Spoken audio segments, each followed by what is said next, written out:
Gold buyers, మీ కష్టాల్లో నమ్మకమైన మీ ఆత్మీయ నేస్తం.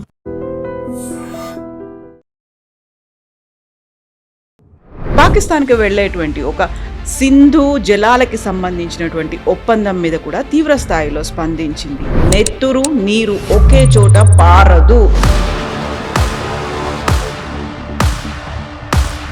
అసలు ఇండస్ వాటర్ ట్రీటీ అంటే ఏంటి? ట్రీటీకి టెర్రరిజంకి ఉన్నటువంటి సంబంధం ఏంటి? భారత్ ఎందుకని ఒక కట్టడి చేసేటువంటి పని చేస్తోంది?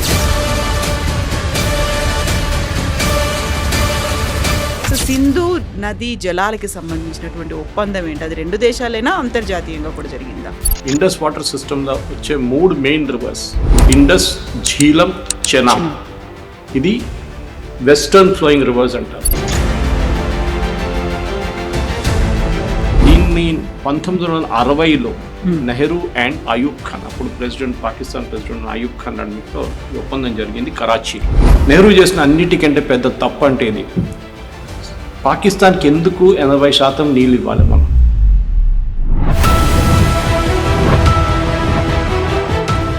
ఇప్పుడు ఇండియా అక్కడ ప్రాజెక్టులు నిర్మిస్తోంది, ఆల్రెడీ దాన్ని ట్రీటీని క్లోజ్ చేసినట్టుగా దాన్ని పట్టించుకోవట్లేదు, నియంత్రిస్తోంది, వాటర్ రాకుండా చేస్తోంది అన్నారు. పాకిస్తాన్ మన మీద దాడి చేసినప్పుడు, టెర్రరిస్ట్ అటాక్ చేసినప్పుడు మన దగ్గర అడిగి చేశారు. అదే ఆ టైంలో సంతకం పెట్టినప్పుడు నెహ్రూ గారు, అయూబ్ ఖాన్ గారు సంతకం పెట్టినప్పుడు 1960లో ఇప్పుడు టెర్రరిజం అనే ఒక ఆస్పెక్ట్ ఉండే. ఇన్ఫ్యాక్ట్ ఫస్ట్ 1948లోనే పాకిస్తాన్ ఫస్ట్ టెర్రరిస్ట్ అటాక్ చెప్పారు మన మీద జమ్మూ కాశ్మీర్. సింపుల్ లాజిక్ అంతే, ఇంకేం లేదు.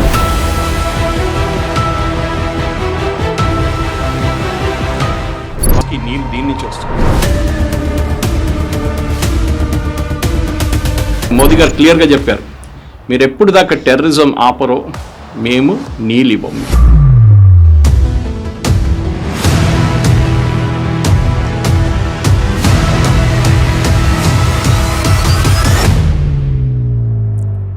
నమస్తే, నేను Kavita. Welcome to I dream news and నిజాలు. కశ్మీర్ పహల్గామ్ మీద ఉగ్రదాడి జరిగిన తర్వాత భారత్ ధీటుగా ఆపరేషన్ సింధూర్తో జవాబు చెప్పింది. అంతేకాదు, పాకిస్తాన్కి వెళ్ళేటువంటి ఒక సింధు జలాలకి సంబంధించినటువంటి ఒప్పందం మీద కూడా తీవ్ర స్థాయిలో స్పందించింది. నెత్తురు నీరు ఒకే చోట పారదు అనే ఒక మాటతో సింధు నది జలాలకి సంబంధించి నిలిపివేస్తున్నాము అనేటువంటి మాటని, పాకిస్తాన్కి వాటర్ రాకుండా చేస్తోంది అనేటువంటి ఒక అక్కసుతో పాకిస్తాన్ ఇప్పుడు మా నీళ్లను కనుక మీరు అడ్డుకుంటే మీ చేతులను నరికేస్తాము అనే మాటతో పాటుగా తీవ్ర స్థాయిలో కూడా వ్యాఖ్యలు ఎందుకని వినిపిస్తున్నాయి. అసలు ఇండస్ వాటర్ ట్రీటీ అంటే ఏంటి? ట్రీటీకి టెర్రరిజంకి ఉన్నటువంటి సంబంధం ఏంటి? భారత్ ఎందుకని ఒక కట్టడి చేసేటువంటి పని చేస్తోంది? మనతో పాటుగా ఉన్నారు సీనియర్ జర్నలిస్ట్ సురేష్ కొచ్చదిల్ గారు. సార్ నమస్తే. సో ట్రీటీ అండ్ టెర్రర్, నెత్తురు అండ్ నీరు ఒకేసారి ఒకే చోట ప్రవహించవు అనే మాట. సో సింధు నది జలాలకి సంబంధించినటువంటి ఒప్పందం ఏంటి? అది రెండు దేశాలైనా అంతర్జాతీయంగా కూడా జరిగిందా? ఒప్పందం జరిగింది, ఫెసిలిటేట్ చేసింది వరల్డ్ బ్యాంక్. ఫెసిలిటేట్ అంటే ఇప్పుడు జరుగుతున్న ఇరాన్, యుఎస్ దాంట్లో మీడియేటర్స్ అని చూస్తుంటారు. మీడియేటర్స్ పాకిస్తాన్ కానీ ఖతార్ కానీ అట్లనే ఫెసిలిటేట్ చేశారు వరల్డ్ బ్యాంక్. వాళ్ళకి దీంట్లో ఎక్స్పర్టీస్ ఏం లేదు, నీళ్ళ గురించి ఏం తెలియదు. కానీ ఆ టైంలో ఎక్కువ బాడీస్ లేకుండే దీని గురించి మాట్లాడడానికి, దాన్ని కూర్చోబెట్టి మాట్లాడడానికి. సో ఇండస్ ఈ వాటర్ ట్రీటీ అనేది భారత్, పాకిస్తాన్ రెండిట్లో ఒప్పందం చేశారు. దీన్ని 1960లో నెహ్రూ అండ్ అయూబ్ ఖాన్, అప్పుడు పాకిస్తాన్ ప్రెసిడెంట్ అయూబ్ ఖాన్ రెండిట్లో ఈ ఒప్పందం జరిగింది కరాచీ. దీంట్లో మెయిన్గా మనం అర్థం చేసుకోవాల్సిందంటే, ఫస్ట్ ఈ ఒప్పందం ఎందుకు చేశారో ఎవరికి అర్థం కావట్లేదు. ఎందుకంటే ఇది కంప్లీట్లీ భారతదేశంకి అసలు ఏ బెనిఫిట్ రాకుండా చేశారు నెహ్రూ. ఈ ఇండస్ వాటర్ సిస్టమ్ అనేది దాంట్లో టిబెట్ నుంచి రివర్స్ వస్తుంది, లద్దాఖ్ నుంచి వస్తుంది, చాలా మటుకు పంజాబ్ వైపుని, హిమాచల్ నుంచి వచ్చే రివర్స్ పంజాబ్ వైపు వస్తుంది. దీన్ని eastern reverse and western reverse అంటారు. ఇప్పుడు మనం పాకిస్తాన్కి వెళ్ళే ఈ 6 నదులు పాకిస్తాన్కి వెళ్తుంది లాస్ట్, ఇండస్ వాటర్ సిస్టమ్ అంటారు వాళ్ళు దాన్ని. కానీ మన దేశంలో ఉన్నప్పుడు దాన్ని 6 సపరేట్ రివర్స్గా చూసుకుంటారు. ఒకవైపు పాకిస్తాన్కి వెళ్ళేది 80% నీళ్లు మనం ఇచ్చేద్దామని పాకిస్తాన్తో ఒప్పందం పెట్టాం. ఆలోచించండి, ఇండస్ వాటర్ సిస్టంలో వచ్చే 3 మెయిన్ రివర్స్ ఇండస్, ఝీలం, చెనాబ్. ఇది వెస్టర్న్ ఫ్లోయింగ్ రివర్స్ అంటారు. అంటే టిబెట్ అండ్ లద్దాఖ్ నుంచి చెప్పాను చూడండి, అక్కడి నుంచి వచ్చి పాకిస్తాన్కి వెళ్తుంది. యాక్చువల్లీ టిబెట్ అంటే ఇట్స్ నౌ ఇట్ చైనా. అక్కడి నుంచి వచ్చే రివర్స్ అనమాట. ఇప్పుడు మీరు లద్దాఖ్కి వెళ్తే కనిపిస్తుంది, జన్స్కార్ కానీ ఇండస్ రివర్స్ కనిపిస్తుంది, చాలా బ్యూటిఫుల్ సీనరీ. నా దగ్గర దాని ఇమేజెస్ ఉంది, అది కూడా మీకు ఇస్తాను డిబేట్ మన పాడ్కాస్ట్ అయిన తర్వాత. దీనికి నెహ్రూ అండ్ అయూబ్ ఖాన్ చేసిన ఒప్పందానికి 80% నీళ్లు, దీనికి అప్రాక్సిమేట్లీ ఒక 170 మిలియన్ ఏకర్ ఫీట్ అంటారు. మనం అర్థం చేసుకోవాలి, మిలియన్ ఏకర్ ఫీట్ అంటే 1 మిలియన్ ఏకర్ ఫీట్ తీసుకుంటే మీరు జస్ట్ ఢిల్లీ మొత్తం ఢిల్లీని 8 ఫీట్ల నీళ్ళ దాకా నింపొచ్చు మీరు. Okay, more than your height complete ఢిల్లీని ఫ్లడ్ చేయొచ్చు 1 మిలియన్ ఏకర్ ఫీట్. ఆలోచించండి ఎంత నీళ్ళు ఉన్నాయండి. ఇది న్యాచురల్ రివర్స్, అక్కడి నుంచి ఫ్లో అవుతూనే ఉంటుంది. మన దగ్గర మాన్సూన్తో డిపెండెంట్ కాదు ఇది. ఓకే, అక్కడ స్నో మెల్టింగ్ అవుతున్నప్పుడు కానీ గ్లేసియర్స్ మెల్టింగ్ అక్కడి నుంచి వచ్చే నీళ్ళు అనమాట. మోస్ట్లీ సమ్మర్లో అది కూడా మనకు బెనిఫిట్ అది పెద్ద. అదే టైంలో మన వైపు రాజస్థాన్, ఢిల్లీ, హర్యానాలో ఇప్పుడు కూడా నీళ్ళకి పెద్ద ప్రాబ్లం ఉంది. స్టేట్స్ నడిమిట్లో మొన్న ఒక ఒప్పందం జరిగింది. ఎప్పుడు చూసినా ప్రాబ్లం ఉంటే ఢిల్లీకి వాటర్ షార్టేజ్ ఉంటుంది, ఎందుకంటే హర్యానా నుంచి నీళ్ళు రావాలి, వాళ్ళు ఇడువరు నీళ్ళు. అదంతా ఉన్నప్పుడు 1 మిలియన్ స్క్వేర్ ఫీట్ మనకి ఇచ్చేస్తే అయిపోతుండే ఢిల్లీ ప్రాబ్లం అంతా. కానీ చేయలేదు. నెహ్రూ చేసిన అన్నిటికంటే పెద్ద తప్పు అంటే ఇది. పాకిస్తాన్కి ఎందుకు 80% నీళ్ళు ఇవ్వాలి మనం?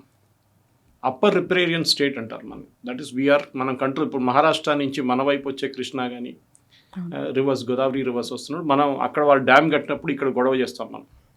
అక్కడ డ్యామ్ కట్టారు వాళ్ళు, బాబ్లీ డ్యామ్ కానీ ఏదైనా కానివ్వండి, అది ఆపాలి ఎందుకంటే వాళ్ళు నీళ్ళు అక్కడ ఆపేస్తున్నారు. ఇదే మనం కూడా చేస్తున్నామని పాకిస్తాన్ ఆలోచించి చేయకుండా చేశారు మన దగ్గర.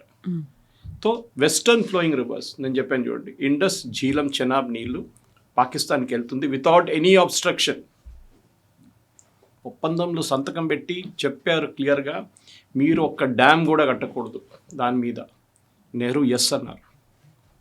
అది వర్స్ట్ పార్ట్. ఆ టైంలో నెహ్రూ వాళ్ళకి ఆల్మోస్ట్ 83 కోట్ల రూపాయలు ఇచ్చారు. We're talking of 1960s. దాని విలువ ఇప్పుడు ఆలోచించి ఎంత ఉంటుందని.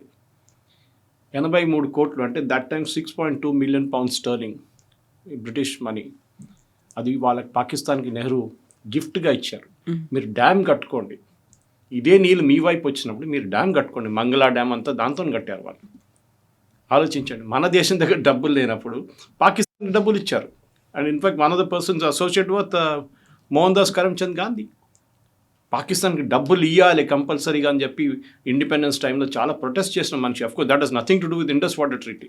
పాకిస్తాన్కి డబ్బులు ఇవ్వాలంట మనం, వాళ్ళ ఎకానమీని పెంచుకోవడానికి. వాళ్ళ దగ్గర ఏం లేదు, మనం డెవలప్డ్ నేషన్ అయిపోయాం అప్పుడు. ఎక్కడ డెవలప్డ్ అయ్యాం మనం. Anyway that's a separate story. అదే టైంలో మనకు 3 ఈస్టర్న్ ఫ్లోయింగ్ రివర్స్ ఉంటుంది మన దగ్గర. సట్లజ్, రవి, బయాస్. ఇది హిమాచల్ ప్రదేశ్ నుంచి వస్తూ వస్తూ పంజాబ్ నుంచి వెళ్ళి లాస్ట్ పాకిస్తాన్లో జాయిన్ అయిపోతుంది. ఇది కూడా దీని మీద మనం ఏమైనా చేసుకోవచ్చు. మనం డ్యామ్లు కట్టాం, కానీ అక్కడ కూడా మనం ఎక్కువ పెట్టుబడి పెట్టలేదు.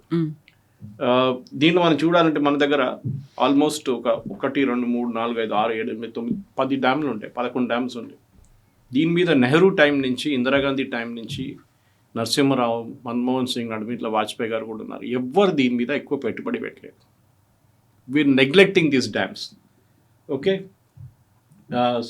సురాల్కోట్ ఒక డ్యామ్ ఉంది, Pakal dam, Ratle, Kiru, Kwar, Dulhasti stage 1, stage 2, Kirthai stage 1, stage 2. ఈ డ్యామ్ల మీద అసలు హాఫ్ స్టేజ్లో ఆపేసాం డ్యామ్స్ని. దాని మీద పవర్ ప్రొడ్యూస్ చేయొచ్చు, దాని మీద నీళ్లు ప్రొడ్యూస్ చేయొచ్చు. పాకిస్తాన్ మన మీద పెట్టిన పాబంది అంటే, ఆ టైంలో మన మీద పెట్టిన ఆంక్షలు ఏంటంటే, మీరు ఈ వెస్టర్న్ ఫ్లోయింగ్ రివర్స్ నుంచి వచ్చే దాని మీద ఒక డ్యామ్ కట్టకూడదు, బరాజ్ కట్టకూడదు, మీరు పవర్ కూడా ప్రొడ్యూస్ చేయకూడదు, ఏం చేయకూడదు, ఆ నీళ్ళు మాకు ఇచ్చేసేయాలి. ఓకే, ఈ పరిస్థితిలో ఉన్నారన్నమాట. ఇన్ఫ్యాక్ట్ ఈ పాకిస్తాన్కి ఆ టైంలో మనం చేసిన ఒప్పందం ప్రకారం 135 మిలియన్ ఏకర్ ఫీట్ నీళ్లు వాళ్ళకి వెళ్తుంది ప్రతి సంవత్సరం ఈ 3 రివర్ సిస్టమ్స్ నుంచి. Okay, which is basically Indus, Jhelum and Chenab. అది జాయిన్ అయ్యి ఇండస్ రివర్ అయిపోతుంది పాకిస్తాన్కి వెళ్ళేటప్పుడు. మనకి వచ్చేదేమో దాని నుంచి 33 మిలియన్ ఏకర్ ఫీట్ అండ్ పాకిస్తాన్కి 135. ఆలోచించండి, పాకిస్తాన్ మనకన్నా చిన్న దేశం, వాళ్ళకి ఎక్కువ నీళ్ళు ఇచ్చారు నెహ్రూ. అంత మంచిగా ఏం చెప్తారు, అంత ప్రేమ ఉండే పాకిస్తాన్తో. మనం ఒక ఈక్వెలెంట్ తీసుకుంటే ఢిల్లీ గురించి చెప్పాను మీకు. ఇదే నీళ్ళు మనకి 135 మిలియన్ ఎకర్ ఫీట్ పాకిస్తాన్కి ఇస్తున్న నీళ్ళు ప్రతి సంవత్సరం మన భారతదేశంకి వస్తే మనం ఢిల్లీ లాంటి ఒక స్టేట్, ఢిల్లీ ఒక యూనియన్ టెరిటరీ అని చెప్పొచ్చు, ఇప్పుడు స్టేట్ అసెంబ్లీ ఉంది వాళ్ళకి. అట్లాంటి 88 ఇండియన్ సిటీస్కి 24/7 మీరు నీళ్ళు ఇవ్వచ్చు, ఖర్చు లేకుండా వచ్చే న్యాచురల్ వాటర్. ఇది ఆలోచించండి, అది పాకిస్తాన్కి అప్పగించేసాం. అది కాకుండా మన దేశంలో ఉన్న 40% పొలాలు, farmers north south east west ఎక్కడైనా ఉండొచ్చు, 40% ఆఫ్ ఇండియాస్ ఫార్మింగ్ ఈ నీళ్ళు వాడుకోవచ్చు కంప్లీట్గా. కానీ అది పాకిస్తాన్కి ఇచ్చేసాం. తర్వాత మనకు తెలిసిందే పాకిస్తాన్ ఎన్నో యుద్ధాలు జరిగింది పాకిస్తాన్, కానీ మన నీళ్ళు ఎప్పుడు ఆపలేదు. కానీ typically last nail in the coffin అంటాం మనం, అది జరిగింది మన పెహల్గామ్ మ్యాసకర్. అప్పుడు మోదీ గారు అన్నారు, terror and water cannot flow together అన్నారు. నీళ్ళు మేము ఆపేస్తాం, ఇమ్మీడియట్గా చేయలేం దాన్ని. ఎందుకంటే ఇంటర్నేషనల్ ట్రీటీస్లో మీకు ఒక డిస్ప్యూట్ వస్తే either you go to third party, ఆర్బిట్రేషన్కి వెళ్ళొచ్చు, లేకుంటే వీరిద్దరు కూర్చొని మాట్లాడుకోవచ్చు. పాకిస్తాన్ ఏం చేశారు, ఆర్బిట్రేషన్కి వెళ్ళారు. ఫస్ట్ వరల్డ్ బ్యాంక్ దగ్గర వెళ్ళారు. వరల్డ్ బ్యాంక్ చీఫ్ అజయ్ బాంగా ఉన్నారు. ఆయన అన్నారు, మాకు దీంట్లో ఏ పని లేదు, దానికి సంబంధమే లేదు దీంట్లో. You people sort out between your cells. Okay, మేము ఆ టైంలో 60sలో ఎవరు లేకున్నప్పుడు మేము వచ్చి ఆర్బిట్రేషన్ కోసం మేము కూర్చొని ఫెసిలిటేట్ చేసాం అంతే. మీరు ఇది చేయాలి అది చేయాలని మేము చెప్పలేదు, మాకు ఎక్స్పర్టీస్ తెలియదు, మాకు మా డబ్బుల గురించి మాట్లాడని మాకు తెలుసు, నీళ్ళ గురించి మాకేం తెలియదు సంగతి అని చెప్పారు. సో సరే అని చెప్పి వీళ్ళు ఏం చేశారు, వీళ్ళు మళ్ళీ ఇంటర్నేషనల్ కోర్ట్ ఆఫ్ జస్టిస్కి వెళ్ళారు. అక్కడి నుంచి ఏదో తీర్పు తీసుకొచ్చారు. We said nothing doing, nonsense, we don't accept. International arbitration కోర్ట్కి వెళ్ళారు. అక్కడి నుంచి ఏదో తీర్పు తీసుకొచ్చి వీ సెడ్ నథింగ్ డూయింగ్. దీనికి కారణాలు ఉన్నాయి. షిమ్లా అకార్డ్ సైన్ చేసినప్పుడు, భారతదేశం and Pakistan Shimla accord sign చేసినప్పుడు, జుల్ఫికర్ అలీ భుట్టో అండ్ ఇందిరాగాంధీ గారు సంతకం పెట్టినప్పుడు దాంట్లో ఈ పాత ట్రీటీస్ అన్నీ ఓవర్ రైడ్ చేశాం, మళ్ళీ తిరిగి రాశారు. అంటే చెప్పకుండా, అంటే మనం స్పెసిఫిక్గా నేమ్ చేయలేదు, కానీ ఆల్ ట్రీటీస్ బిఫోర్ దీనికన్నా షిమ్లా అగ్రిమెంట్ కన్నా ముందు వచ్చిన ట్రీటీస్ అన్నీ మనం మ్యూచువల్ డిస్కషన్లో సార్ట్ అవుట్ చేసుకుంటాం, థర్డ్ పార్టీకి మనం వెళ్దామని చెప్పి. ఇది కారణాలు ఉన్నాయి. ఎందుకంటే జవహర్లాల్ నెహ్రూ జమ్మూ కాశ్మీర్ డిస్ప్యూట్ని యునైటెడ్ నేషన్స్కి తీసుకెళ్లారు. ఆయన చేసిన అన్నిటికన్నా one of the biggest blunders అది. అప్పుడు సర్దార్ పటేల్ గారు చెప్పారు కూడా, ఆ రోజు ఆల్ ఇండియా రేడియోలో అనౌన్స్ చేస్తున్నప్పుడు సర్దార్ పటేల్ గారు పాపం ఈ just reached in time all India radio, కానీ అప్పుడు దాకా నెహ్రూ స్టూడియో లోపల వెళ్ళిపోయారు, ఆపలేకపోయారు నెహ్రూని. కానీ బయటకు వచ్చిన తప్పు చెప్పారు, జవహర్ తుమ్నే జో గల్తీ కియా, మీరు చేసిన తప్పు ఇంకా జనరేషన్ భారతదేశంలో దీన్ని సఫర్ చేస్తారు, దీన్ని మీరు చేసిన తప్పుకి. యునైటెడ్ నేషన్స్కి వెళ్తున్నాం మేము, అక్కడ డిస్ప్యూట్ సార్ట్అవుట్ చేసుకుంటాం. యునైటెడ్ నేషన్స్కి ఏం రోల్ ఉందండి? కశ్మీర్ మనది, మీరు తీసుకెళ్ళి పాకిస్తాన్కి హాఫ్ కశ్మీర్ అప్పగించేశారు, హాఫ్ లదాఖ్ చైనాకి ఇచ్చేశారు, ఉన్న చిన్న ఒక ముక్క మందరు జమ్మూ కాశ్మీర్ అంతే. చూడడానికి మ్యాప్లో చాలా బాగుంటుంది, కానీ ఆల్మోస్ట్ 70% జమ్మూ కాశ్మీర్ ఒక చైనా లేకుంటే పాకిస్తాన్ దగ్గర ఉంది. ఇది నెహ్రూ చేసిన బిగ్గెస్ట్ బ్లండర్ ఈ దీంతో పాటు. కానీ ఇక్కడున్న లీడర్స్ అందరూ, మన దగ్గర ఉన్న అందరూ ఏమంటావు, నెహ్రూ చాలా మంచి పని చేశారు, నెహ్రూ అది చేశారు, నెహ్రూ ఇది చేశారు. Nothing doing. నేను ఒక్కొక్క ఆస్పెక్ట్ మీకు తీసుకొస్తాను దీని మీద. ఒకటి, మన దగ్గర పంజాబ్, ఎందుకంటే పంజాబ్ ఇస్ వెరీ క్రూషియల్ దీంట్లో. పంజాబ్లో ఆ టైంలో మనం డివైడ్ చేసినప్పుడు పంజాబ్ దగ్గర ఉన్న కెనాల్స్ ఎంత ఉంది, వాళ్ళ దగ్గర ఉన్న కెనాల్స్ ఎంత ఉందని ఒక వాటర్ ఎక్స్పర్ట్ ఉన్నారు మన దగ్గర, భారతదేశం బియాస్ ప్రాజెక్ట్తో అసోసియేషన్, ఆయన చెప్పిన దాన్ని నేను ఒక నోట్గా చేసుకున్నాను అన్నమాట. ఈ మన దగ్గర ఆ టైంలో పాకిస్తాన్కి total Punjab area was around 3,58,000 square metres, square kilometres, 3,58,000 square kilometres మన దగ్గర స్పేస్ ఉండే పంజాబ్, జాయింట్ పంజాబ్. దాన్ని డివైడ్ చేసినప్పుడు ఇండియా పాకిస్తాన్లో అబౌట్ 15,20,000 స్క్వేర్ కిలోమీటర్స్ భారతదేశానికి వచ్చింది, పాకిస్తాన్కి రిమైనింగ్ పాకిస్తాన్కి వెళ్ళింది. 58% వాళ్ళకి వెళ్ళింది, 52% మనకు వచ్చింది. కానీ మళ్ళీ కూడా అప్పుడు కూడా నీళ్ళ డివైడ్ చేసినప్పుడు పాకిస్తాన్కి 81% నీళ్ళు ఇచ్చేసారు, మనకు మిగిలింది ఓన్లీ 19%. పంజాబ్ లాంటి rice wheat state, mostly wheat, ఆ స్టేట్కి 19% నీళ్ళు ఇచ్చారు. ఆల్మోస్ట్ 50-50 డివైడ్ చేసుకున్నాం మనం. మనకు కూడా అట్లీస్ట్ మినిమం ఒక 50% రావాలి కదా. నెహ్రూ ఓకే అన్నారు, 19% చాలు మాకు. టుడే మనం సఫర్ చేస్తున్నాం. పంజాబ్ గ్రౌండ్ వాటర్ ఇప్పుడు చాలా మట్టుకు చాలా కిందకి వెళ్ళిపోయింది. It's almost I think 300 meters Punjab ఒక బోర్వెల్తో అయితే మీరు 300 meters కిందికి వెళ్ళాల్సి వస్తుంది నీళ్ళ కోసం. అంత కిందకి పడిపోయింది వాటర్ టేబుల్. ఈ నీళ్ళు ఉంటే మనకు ఆ ప్రాబ్లం లేకుండే. ఇది ఇప్పుడు మోదీ గవర్నమెంట్ దీన్ని కరెక్ట్ చేయబోతున్నారు. అండ్ ఇప్పటి నుంచి డ్యాముల మీద పని మొదలైంది. పాకిస్తాన్ దాని మీద లవ్వోలోని కొట్టుకుంటున్నారు. సో ఇప్పుడు వాటర్కి సంబంధించి ఇంత పెద్ద ఇష్యూ జరుగుతున్నప్పుడు మనం ప్రాజెక్టులు అనేవి కూడా నిర్మిస్తున్నాం. దానికి పాకిస్తాన్ దగ్గర నుంచి పర్మిషన్స్ అనేవి ఏమీ లేకుండా, మమ్మల్ని అడగలేదు, మా కన్సెంట్ తీసుకోలేదు. ఇప్పుడు ఇండియా అక్కడ ప్రాజెక్టులు నిర్మిస్తోంది. ఆల్రెడీ దాన్ని ట్రీటీని క్లోజ్ చేసినట్టుగా దాన్ని పట్టించుకోవట్లేదు, నియంత్రిస్తోంది, వాటర్ రాకుండా చేస్తోంది అన్నప్పుడు. పాకిస్తాన్ మన మీద దాడి చేసినప్పుడు, టెర్రరిస్ట్ అటాక్ చేసినప్పుడు మన దగ్గర అడిగి చేశారా? మోదీ అదే అన్నారు. ఆ టైంలో సంతకం పెట్టినప్పుడు నెహ్రూ గారు, అయూబ్ ఖాన్ గారు సంతకం పెట్టినప్పుడు 1960లో అప్పుడు టెర్రరిజం అనే ఒక ఆస్పెక్ట్ ఉండే. ఇన్ఫ్యాక్ట్ ఫస్ట్ 1948లోనే పాకిస్తాన్ ఫస్ట్ టెర్రరిస్ట్ అటాక్ చెప్పారు మన మీద జమ్మూ కాశ్మీర్లో. అప్పుడే హాఫ్ జమ్మూ కాశ్మీర్ తీసుకెళ్ళిపోయారు వాళ్ళు. ఓకే, ట్రైబ్స్మెన్ని పంపించారు. ట్రైబ్స్ కాదు వాళ్ళు, కార్గిల్ వార్ లాగానే ఆర్మీ వాళ్ళని డ్రెస్ మార్చి పంపించారు పాకిస్తాన్. అప్పుడు నెహ్రూ గారు 3 రోజులు డిలే చేశారు. దాంతో మనకి కాశ్మీర్తో ఒక పెద్ద ముక్క వెళ్ళిపోయింది పాకిస్తాన్ వైపు. లేకుండా ఇప్పుడు మనం పాకిస్తాన్ ఆక్యుపైడ్ కాశ్మీర్ అంటాం చూడండి, అది వుడ్ హ్యావ్ బీన్ అవర్స్, మన దగ్గర ఉండిపోతుండే అది. ఎనీవే, ఇప్పుడు మీరు అడిగిన ప్రశ్నకి మనం పాకిస్తాన్ దగ్గర అడగక్కర్లేదు. Shimla agreement overrides that. నేను చెప్పాను చూడండి, షిమ్లా అగ్రిమెంట్ అది అన్ని కంప్లీట్గా పక్కదగిస్తుంది. ఎందుకంటే మనం పాకిస్తాన్ దగ్గర అడగక్కర్లేదు. మన అబేన్స్లో పెట్టాం, క్యాన్సిల్ చేయలేదు. అంటే it is like suspended animation. మేము చేసుకుంటాం. దీంట్లో మెయిన్ ఏంటంటే కవిత గారు, ఒకటి ఈ హిమాలయన్ రేంజెస్లో వచ్చే రివర్స్లో సిల్ట్ చాలా ఎక్కువ ఉంటుంది. సిల్ట్ అంటే మనం తెలుగు భాషలో చెప్పాలంటే ఇసుక మేటాలు. It is sand. ఇప్పుడు మన శ్రీశైలం తీసుకోండి, శ్రీశైలంలో చాలా మటుకు శాండ్ ఉంది కింద. మన దాన్ని డ్రెజ్ చేసి బయటికి తీస్తే నీళ్ళు ఇంకా కెపాసిటీ పెరుగుతుంది, నీళ్ళ ఫిల్లింగ్ కెపాసిటీ. కానీ చేయలేకపోతున్నాం. ఎందుకు? స్లూయిస్ గేట్స్ అంటాం మనం. ఈ స్లూయిస్ గేట్స్ అంటే ఓపెన్ చేసే గేట్ మనం చూసుంటాం, అది పైన ఉంటుంది మన దగ్గర. హిమాలయన్ రేంజెస్లో అది కింద ఉండాలి. ఎందుకంటే మీరు అది ఒకసారి ఓపెన్ చేశారనుకో, ఇసుక కిందకి వెళ్ళిపోతుంది, నీళ్ళ ప్రెషర్తోనే అది కొట్టుకొని వెళ్ళిపోతుంది. మీరు అక్కడ తీసుకెళ్ళి డ్రెడ్జింగ్ ఎక్విప్మెంట్ పెట్టి డ్రెడ్జ్ చేయడం అంటే అది చాలా పెద్ద ప్రాబ్లం, చేయలేరు. అంత డెప్త్ ఉంది అది రివర్కి. తో ఇది పాకిస్తాన్ మనకి అనుమతించలేదు. ఆలోచించండి, వాళ్ళ అగ్రిమెంట్లో రాసి పెట్టారు that you cannot install lower sluice gates. ఇప్పుడు ఏమైపోయింది, మన దగ్గర చెప్పిన కొన్ని డ్యామ్స్ ఉన్నాయి చూడండి. ఈవెన్ మన దగ్గర బాక్రా 60s కట్టాం మనం. నేను ఒకసారి కాలేజ్ ఎక్స్కర్షన్లో వెళ్ళాను అక్కడ Bhakra Nangal డ్యామ్కి. It's an anti gravity dam. ఆ టైం మన దగ్గర 5 పైసే కాయిన్ ఉండే. ఆ కాయిన్ని మీరు ఇట్లా ఫ్లిప్ చేస్తే అది గాలిలో ఉండిపోతుంది చాలాసేపు. It's an anti gravity dam. ఆ హైట్లో కట్టారు వాళ్ళది. దాని తర్వాత బిఎస్ఎన్ సట్లజ్ మీద డ్యామ్స్ కట్టారు.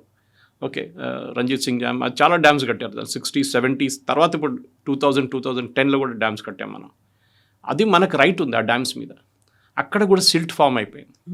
మనం దాన్ని క్లీన్ చేయలేకపోతున్నాం. దాంతో మన క్యారింగ్ కెపాసిటీ తగ్గిపోయింది. ఇప్పుడు మోదీ గవర్నమెంట్ ఏం డిసైడ్ చేస్తాం, మాన్యువల్ సిల్టింగ్ చేస్తాం. అది ఎక్విప్మెంట్ తెచ్చుకొని మన ఇన్ డెప్త్ చేసే సబ్మెరీన్ లాంటి దాంట్లో కూడా ఉంటుంది. మనం మట్టి బయటకు తీయొచ్చు, పంప్ చేసి బయటకు తీయొచ్చు శాండ్. అది ఇప్పుడు మొదలుపెట్టారు. దాంతో ఏమవుతుందంటే ఇప్పుడున్న కెపాసిటీ ఉందని చూడండి, దాన్ని డబుల్ అయిపోతుంది నీళ్ళ కెపాసిటీ, హోల్డింగ్ కెపాసిటీ మన. యాక్చువల్లీ పంజాబ్లో ఉన్న పాకిస్తాన్ పంజాబ్లో ఉన్న వాళ్ళు ఎప్పుడు అంటారు, భారతదేశం మమ్మల్ని కాపాడుకుంటారు, ఎస్పెషల్లీ లాహోర్ వాళ్ళు. ఎందుకంటే మన వైపు నుంచి వెళ్ళే ఈస్టర్న్ ఫ్లోయింగ్ రివర్స్, మనం డ్యామ్ కట్టామని చెప్పి పాకిస్తాన్లో వరదలు రావట్లేదు. వరదలు వచ్చే సీజన్లో మనం డ్యామ్ నింపుకుంటాం నీళ్లు. అదే నీళ్ళు మనం పాకిస్తాన్ వైపు ఇడిచామనుకోండి, మనం చేసాం. మనం ఒకసారి we just open the gates, పోయి చూద్దాం ఏమవుతుందని. మొత్తం కంప్లీట్లీ పోయింది వాళ్ళు, పాకిస్తాన్ ఒక వైపు కంప్లీట్ వైప్ అవుట్ పోయింది. ఇది మనం చేయలేదు. We were decent enough. మనం చెప్పాం నో ప్రాబ్లం, మనం కాపాడుకుంటాం మిమ్మల్ని. We will make sure that you don't lose any, మీరు లైఫ్ కానీ మీ లైఫ్ స్టాక్ కానీ మీ మీరు భవిష్యత్తు ఏం పోదు, మీరు బాగానే ఉంటారు, మేము చూసుకుంటాం ఎటువైపు అని చెప్పి. కానీ పాకిస్తాన్ ఇప్పుడు ఏమంటున్నారు, మీరు ఈ డ్యాములు కడితే, మీరు ఏమైనా చేస్తే వెస్టర్న్ ఫ్లోయింగ్ రివర్స్ మీద మేము ఈ చేయి కోసిస్తాము. కంప్లీట్గా పాకిస్తాన్ అంతా డ్రై అయిపోతుంది కాబట్టి మేము చూస్తూ ఊరుకోము. ఎస్, ఎందుకు? అది వాళ్ళు చేసిన తప్పే కదా, మనం చేయలేదు కదా. పెహల్గాం ఎవరు చేయించారు? నెహ్రూ గారు ఒక సంతకం పెట్టారని చెప్పి మనం ఎప్పుడు దాన్ని అంగీకరించాలని లేదు కదా. ఆయన ఆ టైంలో చేసిన తప్పు. 63 కోట్లు మీకు ఇచ్చారు డ్యామ్ కట్టడానికి. ఇప్పుడైతే దానికి విలువ ఎంత ఉంటుంది మనకు తెలుసు. ఇదంతా చేసిన తర్వాత మా మీద మీరు కన్సిస్టెంట్గా టెర్రరిస్ట్ అటాక్ చేస్తున్నారు. So why should be help you? Simple logic, అంతే, ఇంకేం లేదు. సో మనం చెప్తున్న దాని ప్రకారం ఇప్పుడున్న దాంట్లో మీరు బిలీవ్ చేయరు, ఈ నెహ్రూ గారు ఇచ్చిన డబ్బులతో కట్టిన డ్యామ్లే మంగళా డ్యామ్ అని చాలా డ్యామ్స్ ఉన్నాయి పాకిస్తాన్లో. వాళ్ళు దాని నుంచి పవర్ ప్రొడ్యూస్ చేసుకుంటున్నారు. వేరస్ మన వైపు కండిషన్ ఏం పెట్టారు, మీరు పవర్ ప్రొడ్యూస్ చేయకూడదు. ఆలోచించండి, పవర్ ప్రొడ్యూస్ చేయకూడదు. ఇది మనం ఈవెన్ ద డ్యామ్ స్టోరేజ్ డ్యామ్స్లో కూడా మీరు స్టోరేజే పెట్టుకోవాలి. దట్ టు బరాజ్ లెవెల్లో ఒక 30 ఫీట్ 40 ఫీటే పెట్టుకోవాలి, దానికన్నా ఎక్కువ మీరు పెట్టకూడదు. వాట్ ఈస్ ద లాజిక్ నాకు అర్థం కాదు. ఇది ఎట్లా అగ్రీ చేశారు నెహ్రూ గారు అర్థం కావట్లేదు. ఇప్పుడైనా మోదీ గవర్నమెంట్ మూవ్ తీసుకొచ్చిన తర్వాత మనం పాకిస్తాన్లో ప్యానిక్ అని చూస్తున్నాం. ఎందుకంటే వాళ్ళకి నీళ్ళు లేనప్పుడు పాకిస్తాన్ ఫర్ ఎగ్జాంపుల్ కవిత గారు వాళ్ళది ఇండస్ వాటర్ సిస్టమ్ నుంచి వచ్చే నీళ్ళతో 78% వాళ్ళ ఇరిగేషన్ ఈ నీళ్ళతో జరుగుతుంది. పాకిస్తాన్లో ఉన్న పొలాలు అంటే అక్కడున్న ఫార్మర్స్కి 78% నీళ్లు through the Indus water system వస్తుంది. వాళ్ళకి డ్రింకింగ్ వాటర్ చాలా పెద్ద సిటీస్ కరాచీ కానీ లాహోర్ కానీ మిగతా అన్ని సిటీస్కి నీళ్ళు దీని నుంచి వస్తుంది. ఇది ఆపేసామనుకోండి, తాగడానికి నీళ్ళు ఉండదు, పొలాలకి వాళ్ళు పనిచేయడానికి నీళ్ళు ఉండవు. We should do it. మనం వాళ్ళని నేర్పియాల్సిన లెసన్ ఇది. ఎప్పుడు అంటాం the next world war will be fought over water, నీళ్ళ కోసమే యుద్ధాలు జరుగుతాయి అనేది. ఇది కరెక్ట్, చేయనియండి యుద్ధం, నో ప్రాబ్లం. వాళ్ళు ఏమంటున్నారు, మీరు డ్యాములు కట్టారా, మేము మిసైల్తో దాన్ని కూర్చేస్తాం, చూద్దాం. మా దగ్గర ఆల్రెడీ డ్యామ్స్ ఉన్నాయి కదా ఈస్టర్న్ ఫ్లోయింగ్ రివర్స్ మీద, అది మీరేం చేయలేరు, అది ఒప్పందంలో రాదు. ఇండస్ వీట్ ఇన్ఫ్యాక్ట్ ఇండస్ వాటర్ ట్రీట్లో ఇండస్ అనే ఒక రివర్ ఒరిజినల్ ఇండస్, మన సింధు నది అంటాం దాన్ని, అది ఒరిజినేట్ చేస్తుంది చైనాలో.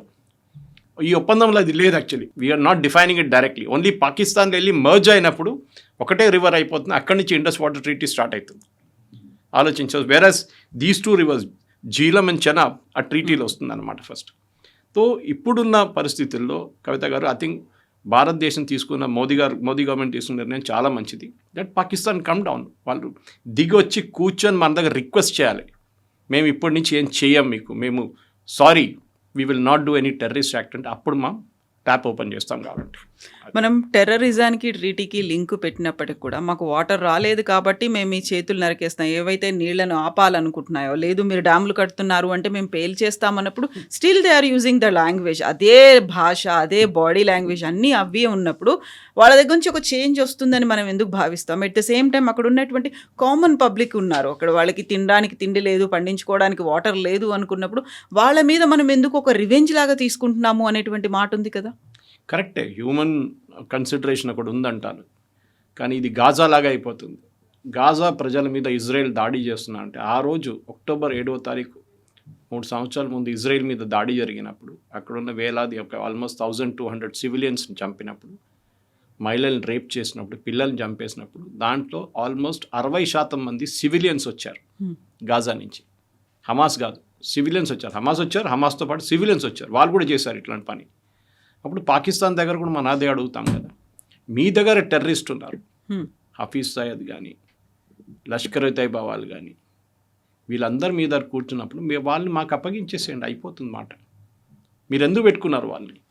మీరు ఎపిసెంటర్ ఆఫ్ టెర్రరిజం. మనం యునైటెడ్ నేషన్స్ చాలా క్లియర్గా డిఫైన్ చేసాం ఈ డిబేట్ అక్కడ వచ్చినప్పుడు. యుఎన్ కూడా వెళ్ళారు వీళ్ళు, బై ద వే యుఎన్కి తీసుకెళ్లారు ఈ డిబేట్, తీసుకెళ్ళి అక్కడ మా నీళ్ళు ఆపేస్తూ ఇండియా మా వాటర్ ఆపేస్తూ అంటున్నారు, ఇది it's kind of human rights violation, massive violation, అది ఇదని చెప్పారు. ఇండియా సైడ్ అది మాకు పాకిస్తాన్ నడిమిట్లో ఉన్న ప్రాబ్లం, వాళ్ళకి ప్రాబ్లం ఉంటే మా దగ్గర వచ్చి మాట్లాడవచ్చు, యూఎన్కి రాకర్లేదు, ఎక్కడ వెళ్ళక్కర్లేదు. అండ్ మా దగ్గర చాలా క్లియర్ పాలసీ మోదీ గవర్నమెంట్ తీసుకొచ్చారు, టెర్రరిజానికి నీళ్ళకి కనెక్షన్ ఉంది, okay, we will stop water when it is required. కానీ ఒక హ్యూమన్ కన్సిడరేషన్ డెఫినెట్గా ఉంటుంది. బట్ నెహ్రూ చేసిన తప్పుని మేము ఇప్పుడు సరిదిద్దుకుంటున్నాం, అంతే, ఇంకేం లేదు. సో డెఫినెట్గా మాకు కావాల్సిన నీళ్ళు మేము తెచ్చుకుంటాం, దాంట్లో డిస్ప్యూట్ లేదు. మా దగ్గర ఉన్న డ్యామ్స్ ఎక్కడెక్కడ హాఫ్ కంప్లీటెడ్ డ్యామ్స్ ఉందో దానికి Modi government national hydro power కార్పొరేషన్కి డబ్బులు ఇచ్చి మీరు ఇమ్మీడియట్గా స్టార్ట్ చేయండి వర్క్, దాని మీద ఏది హైట్ పెంచడానికో లేకపోతే స్లూయిస్ గేట్ పెట్టడానికి అన్నీ చేయండి అని చెప్పి చాలా మటుకు చేస్తున్నారు. సో మనం చూస్తున్నాం ఇప్పుడు పాకిస్తాన్లో ఇంకో ప్రాబ్లం వచ్చింది. తమాషా ఏంటంటే కవిత గారు, వాళ్ళకి అన్నిటికంటే పెద్ద ప్యానిక్, ఈ ఇండస్ రివర్ సిస్టమ్ నుంచి చైనా వాళ్ళకి $50 బిలియన్ ఒక ప్రాజెక్ట్ సజెస్ట్ చేశారు, 5 పెద్ద డ్యామ్లు కట్టడానికి, okay, on this hydro electric power మీద $50 బిలియన్. అది China economic, Pakistan China economic corridor separate, ఇది సపరేట్, $50 బిలియన్. చైనాలో ఒక కంపెనీ దీన్ని కంప్లీట్గా రన్ చేస్తారు, పాకిస్తాన్ ఏం చేయక్కర్లేదు, డబ్బులు పెట్టక్కర్లేదు, ఏం లేదు. పాకిస్తాన్కి పవర్ చైనా ఇస్తారు, దాని డబ్బులు వాళ్ళు ఇవ్వాల్సి వస్తుంది, పర్ యూనిట్ ఇంత. అజంప్షన్ ఏముండే, ఇది full flow free flowing river అంటాం మనం. అంటే సంవత్సరం మొత్తం నీళ్ళు ఉండాలి దాంట్లో, అప్పుడే ఈ పవర్ ప్రొడ్యూస్ అవుతుంది. ఈ చైనా వాళ్ళు పెట్టబోయే ప్రాజెక్ట్ మీద ఇప్పుడు సడన్గా వాళ్ళు డబ్బులు పెట్టారు, డ్యాములు కట్టడం మొదలు పెట్టారు, మనమేమో నీళ్ళు ఆపేశారు. దానికోసం పాకిస్తాన్ ప్యానిక్ చేస్తున్నారు, ఎందుకంటే వాళ్ళ వైపు పవర్ సప్లై ఆగిపోతుంది. ఆల్మోస్ట్ 27% పాకిస్తాన్ పవర్ సప్లై ఈ ఇండస్ నుంచి వస్తుంది. అది కాకుండా ఇంకొక 18% కూడా ఇది మైనస్ ఉన్న వీళ్ళ చిన్న చిన్న ట్రిబ్యూటరీస్ నుంచి వస్తుంది. నేను మంగళా డ్యామ్ చెప్పాను, చాలా డ్యామ్స్ ఉన్నాయి వాళ్ళ దగ్గర. ఇదంతా మనం ఇచ్చిన డబ్బులతో కట్టారు. ఇప్పుడు చైనా కట్టబోతున్నారు. ఈ చైనా కట్టబోయే ప్రాజెక్ట్ మీద మనం ఇప్పుడు వీఆర్ పుట్టింగ్ కండిషన్ అన్నమాట. This is called the China Pakistan economic corridor investment కాంతోనా. ఇది హైడ్రో ఇండస్ క్యాస్కేడ్ ప్రాజెక్ట్ అని చెప్పి చైనా ప్రపోజ్ చేసి స్టార్ట్ చేశారు. ఇది బేసిక్లీ గిల్గిత్ బాల్టిస్తాన్ ఏరియాలో 5 డ్యాములు కట్టబోతున్నారు, మొదలు పెట్టారు కూడా వర్క్. ఇప్పుడు చైనా దానికి ఏం చేయాలని పాకిస్తాన్ దగ్గర అడుగుతున్నారు. ఇది కట్టకపోతే మేము తీసేస్తాం ఈ డ్యామ్ని, మాకు ఇంకా డబ్బులు ఎందుకు పెట్టాలని చెప్పి. పెట్టిన డబ్బులు పోయినాయి. వాళ్ళు ఎట్లా రికవర్ చేసుకుంటారు పాకిస్తాన్ దగ్గర నుంచి అది. కానీ నీళ్ళు రాకపోతే అది కూడా కంటిన్యూస్ ఫ్లోయింగ్ రివర్ ఉండాలి. ఏదో మాన్సూన్ సీజన్లో మన దగ్గర ఉన్న డ్యామ్లో వచ్చే నీళ్ళు లాగా మనం దాన్ని ప్రొడ్యూస్ చేసుకో. శ్రీశైలంలో నాన్ మాన్సూన్ పీరియడ్లో మనం దాన్ని వాడం, నీళ్ళు డ్రింకింగ్కి వాడుకుంటాం, తాగడానికి నీళ్ళు వాడుకుంటాం, పొలాలకు ఉన్న ఇరిగేషన్కి వాడుకుంటాం, పవర్కి వాడుకోం. అప్పుడు ఒక హైట్కి వచ్చినప్పుడు then we will start producing power. Nagarjuna Sagar కానీ శ్రీశైలం కానీ ఎక్కడైనా కానివ్వండి. ఇప్పుడు ఇది చైనా ప్రాబ్లం ఏంటంటే అది కంటిన్యూస్ ఫ్లో ఉండాలి త్రూ అవుట్ ద ఇయర్. మన దగ్గర 532 మీటర్లు ఉందంటే Srisailam for example, I don't know the exact height, అదే 532 త్రూ అవుట్ ది ఇయర్ ఉండాలి. అది జరగదు ఎప్పుడు, అన్లెస్ మనం రెగ్యులర్గా వాళ్ళకి నీళ్ళు పంపిస్తుంటే పాకిస్తాన్కి. మనం ఆపేసామో పాకిస్తాన్ ఈజ్ డెడ్. అది ఇప్పుడు జరుగుతుంది అనమాట. ఇప్పుడు మన దగ్గర ఉన్న దాని ప్రకారం ఈ ఇన్వెస్ట్మెంట్, వీళ్ళు పెట్టిన ఇన్వెస్ట్మెంట్ మొత్తం పోతుంది. It be completely a waste of Pakistan's time. వాళ్ళ చైనాకి $50 బిలియన్, అట్లీస్ట్ 32 బిలియన్ వాళ్ళు రిటర్న్ ఇవ్వాల్సి వస్తుంది. కానీ పాకిస్తాన్ దగ్గర డబ్బులు లేవు. ఇప్పుడు టెర్రరిజం అనేది మనకు చాలా ఇంపాక్ట్ చూపిస్తోంది. అమాయకులు అనామకులు అయినటువంటి వాళ్ళందరూ పోతున్నారు అనుకున్నప్పుడు డైరెక్ట్గా అటాక్ అనేది ఆ టెర్రర్ బేస్ క్యాంపుల మీద చేయకుండా, లైక్ ఆపరేషన్ సింధూర్ సమయంలో చేసినట్టుగా 9 టెర్రర్ బేస్ క్యాంపుల మీద చేశామన్నప్పుడు ఇప్పుడు ఇండైరెక్ట్గా మళ్ళీ అటాక్ చేస్తున్నాము అని చెప్పినప్పటికీ ఆ టెర్రరిజంతో ఎటువంటి సంబంధం లేనటువంటి ప్రజల మీద ఇంపాక్ట్ చూపిస్తోంది. మనమేమో అక్కడ మీరు అటాక్ చేస్తేనే మేము మళ్ళీ యుద్ధం మొదలు పెడతాము, వీఆర్ జస్ట్ వెయిటింగ్, మీరు అటాక్ చేయండి మేము మిమ్మల్ని మ్యాప్లో లేకుండా చేస్తామని. ఈ లాజిక్ ఎందుకు? మనకి అక్కడ డైరెక్ట్గా చేయొచ్చు, దాన్నేమో చేయకుండా ఆపి ఉంచుతున్నాము. ఎవరైతే ఎఫెక్ట్ చూపిస్తున్నారో వాళ్ళని అలాగే ఉంచుతున్నాము. బట్ ఇక్కడ ఉన్నటువంటి ప్రజల మీద ఎందుకని ఇంపాక్ట్ చూపిస్తున్నాము? మన ప్రజలు మనం చూసుకోవాలి కదండి. మీకు ఎగ్జాంపుల్ ఇచ్చాను, 1 మిలియన్ ఏకర్ ఫీట్తోని 1 మిలియన్ ఏకర్ ఫీట్తోని ఢిల్లీకి మనం 24/7 నీళ్ళు ఇవ్వచ్చు. 1 మిలియన్. పాకిస్తాన్కి ఇచ్చే 135 మిలియన్ ఏకర్ ఫీట్లో 30 ఎక్స్ట్రా ఇచ్చేసాడు. మనకి ఇప్పుడు 30 ఇస్తున్నారు, 60 ఇచ్చే మనకి రాజస్థాన్, పంజాబ్, హర్యానా, ఉత్తరప్రదేశ్ మొత్తం మనం ఇరిగేషన్ కెనాల్స్ పెట్టుకోవచ్చు. ఆల్రెడీ మన దగ్గర రాజస్థాన్కి వెళ్ళే పంజాబ్, హర్యానా దగ్గర నుంచి ఇందిరాగాంధీ కెనాల్ ఒకటి ఉంది. We can fill up that also. South దాకా తీసుకెళ్ళచ్చు మీరు నీళ్ళు కావాలంటే. South India network of canals తయారు చేసుకొని మన రివర్ లింకింగ్ ప్రాజెక్ట్ అని చెప్పాను చూడండి, సురేష్ ప్రభు గారు మినిస్టర్గా ఉన్నప్పుడు అబ్దుల్ కలాం గారు కూడా ప్రపోజ్ చేశారు. We can do that. మనం ఎందుకు ఇవ్వాలి? ఇదే నా ప్రశ్న. ఇదే మోదీ గవర్నమెంట్ కూడా ఇదే అడుగుతున్నారు. మేము మా పైపు నుంచి మేము జెంటిల్మెన్స్ అగ్రిమెంట్ ఉండే దాన్ని మేము పాటిస్తున్నాం, మీరు పాటించారా? ఇదే అయూబ్ ఖాన్ నెహ్రూతో ఇంకో సంతకం పెట్టారు కవిత గారు, అది మీకు తెలిసి ఉంటుంది. ఏంటి? మైనారిటీస్ని కాపాడుకుంటాం. అక్కడ హిందువులు ఉన్నారు, హిందూ, సిక్, జైన్, పార్సీస్ అందరు ఉన్నారు అక్కడ, క్రిస్టియన్స్ ఆల్సో.